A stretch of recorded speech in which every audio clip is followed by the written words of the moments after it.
Hello বন্ধুরা, welcome to only sports view. তো এই ভিডিওতে ইন্ডিয়ান ফুটবলের বেশ কিছু আপডেট নিয়ে আলোচনা করব। তো ভিডিওটি সবাই শেষ পর্যন্ত দেখতে থাকো, আর চ্যানেলে নতুন হয়ে থাকলে চ্যানেলটি সাবস্ক্রাইব করে পাশে থাকা বেল আইকনটিকে অন করে পাশে থেকো।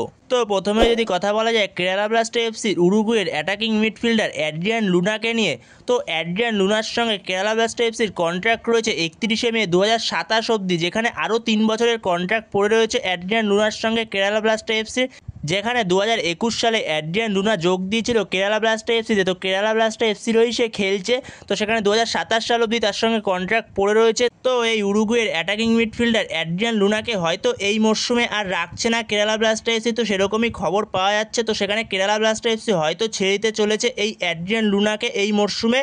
সেখানে অ্যাড্রিয়ান লুনার বয়স হচ্ছে 33 বছর এবং তার মার্কেট ভ্যালু হচ্ছে 5.6 কোটি টাকা, এবং সে অ্যাটাকিং মিডফিল্ডার এবং অ্যাটাকিং মিডফিল্ডের পাশাপাশি রাইট উইং লেফট উইং দুটো পজিশনেই খেলতে পারে। তো সেখানে এই অ্যাড্রিয়ান লুনাকে নেওয়ার পেছনে আইএসএলের দুটো ক্লাব ভালো রকম ইন্টারেস্ট দেখাচ্ছে, যেখানে মুম্বাই সিটি এফসি আর এফসি গোয়ার কাছে ভালো রকম ইন্টারেস্ট রয়েছে এই অ্যাড্রিয়ান লুনার জন্য।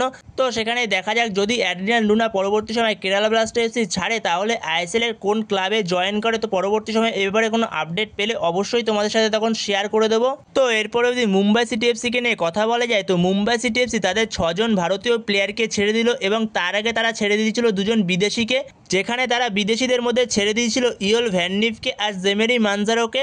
এছাড়া ভারতীয় 6জন প্লেয়ারের মধ্যে প্রবীর দাসকে ছেড়ে দিয়েছে, হিতেশ শর্মাকে ছেড়ে দিয়েছে, ড্যানিয়াল লাল্লিম পুইয়াকে ছেড়ে দিয়েছে, বিশাল জনকে ছেড়ে দিয়েছে, আর হার্দিক ভাট আর আমায় রানোয়াটাকে ছেড়ে দিয়েছে। তো এই 6জন ভারতীয় প্লেয়ারকে ছেড়ে দিয়েছে মুম্বাই সিটি এফসি, আর 2জন বিদেশি প্লেয়ারদের ছেড়ে দিয়েছে। তো এর পরের আপডেটটি হচ্ছে বেঙ্গালুরু এফসিকে নিয়ে। তো বেঙ্গালুরু এফসি তাদের মিডফিল্ডার পেদ্রো ক্যাপোকে ছেড়ে দিয়েছে। তো সেখানে যেরকমটা আপডেট পাওয়া যাচ্ছে, কালকেই তোমাদের জানিয়েছিলাম পেদ্রো ক্যাপোকে হয়তো ছেড়ে দিতে পারে বেঙ্গালুরু এফসি। তো সেখানে বেঙ্গালুরু এফসি পেদ্রো ক্যাপোকে ছেড়ে দিল, তাদের মিডফিল্ডার পেদ্রো ক্যাপো। তো বেঙ্গালুরু এফসির টার্গেটে রয়েছে ইয়োল ভ্যাননিফ, যেহেতু ইয়োল ভ্যাননিফকে মুম্বাই সিটি এফসি ছেড়ে দিয়েছে, তো সেখানে ইয়োল ভ্যাননিফকে টার্গেট করেছে বেঙ্গালুরু এফসি। ভালো রকম টার্গেটে রয়েছে বেঙ্গালুরু এফসির ইয়োল ভ্যাননিফ, আর যেহেতু ইয়োল ভ্যাননিফ বর্তমান সময় ফ্রি প্লেয়ার রয়েছে, তো সেই কারণে কোনো সমস্যা হবে না তাকে সাইন করাতে। তো সেখানে ভালো রকমই কথাবার্তা চলছে শোনা যাচ্ছে ইয়োল ভ্যাননিফের সঙ্গে। তো সেখানেই হয়তো পেদ্রো ক্যাপোর জায়গায় ইয়োল ভ্যাননিফকে সাইন করাতে চলেছে বেঙ্গালুরু এফসি, তো সেরকমই আপডেট পাওয়া যাচ্ছে। তো সেখানে সব কিছু ঠিকঠাক থাকলে হয়তো ইয়োল ভ্যাননিফকে আমরা পরের মরশুমে বেঙ্গালুরু এফসির জার্সিতে দেখতে পাবো।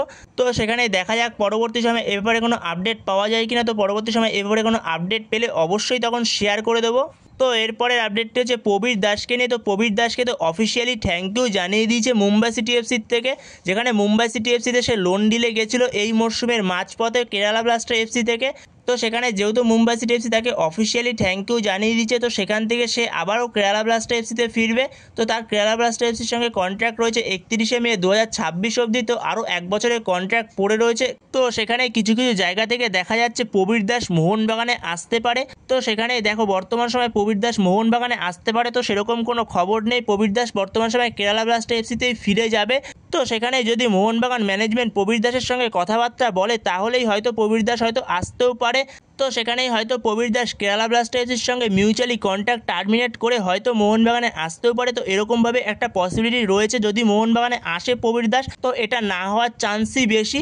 তো সেখানে দেখা যাক পরবর্তী সময় যদি এ ব্যাপারে কোনো আপডেট আসে তো অবশ্যই তোমাদের সাথে তখন শেয়ার করে দেবো। তো এরপরের আপডেটটি হচ্ছে সোনি নর্ডেকে নিয়ে। তো সোনি নর্ডেকে তোমরা সবাই চেনো, মোহনবাগানের অল টাইম লেজেন্ড সোনি নর্ডে। তো এই সোনি নর্ডের প্রতি ইন্টারেস্ট শো করছে আই লিগের ক্লাব ডায়মন্ড হারবার এফসি। তো আই লিগে সদ্য প্রমোট হয়েছে এই ডায়মন্ড হারবার এফসি। তো এই ডায়মন্ড হারবার এফসি থেকে নাকি সোনি নর্ডের প্রতি একটা ইন্টারেস্ট শো করেছে। তো যেখানে এই সোনি নর্দে বর্তমান সময় খেলছে ইন্দোনেশিয়ার ফার্স্ট ডিভিশন লিগের একটা ক্লাবে মালুত ইউনাইটেডে।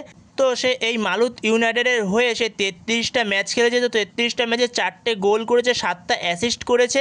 এছাড়া এই সোনি নর্দের বর্তমান বয়স হচ্ছে 35 বছর এবং তার মার্কেট ভ্যালু হচ্ছে 1 কোটি টাকা, এবং সে মেনলি অ্যাটাকিং মিডফিল্ডার। তো অ্যাটাকিং মিডফিল্ডের পাশাপাশি লেফট উইং রাইট উইংয়েও খেলতে পারে। তো এই সোনি নর্ডের প্রতি একটা ভালো রকম ইন্টারেস্ট শো করেছে ডায়মন্ড হারবার এফসি, তো এরকমই খবর পাওয়া যাচ্ছে। তো সেখানে দেখা যাক পরবর্তী সময় এ ব্যাপারে কোনো আপডেট পাওয়া যায় কিনা। আর তো পরবর্তী সময় এ ব্যাপারে কোনো আপডেট পেলে অবশ্যই তখন তোমাদের সাথে শেয়ার করে দেবো। তো বন্ধুরা এই ভিডিওতে এই পর্যন্তই। তো এই ভিডিওতে এই আপডেটগুলো নিয়ে আলোচনা করার ছিল। তো ভিডিওটি ভালো লাগলে অবশ্যই লাইক শেয়ার সাবস্ক্রাইব করতে ভুলো না। তো নেক্সট ভিডিওতে দেখা হচ্ছে, ততক্ষণের জন্য বাই বাই।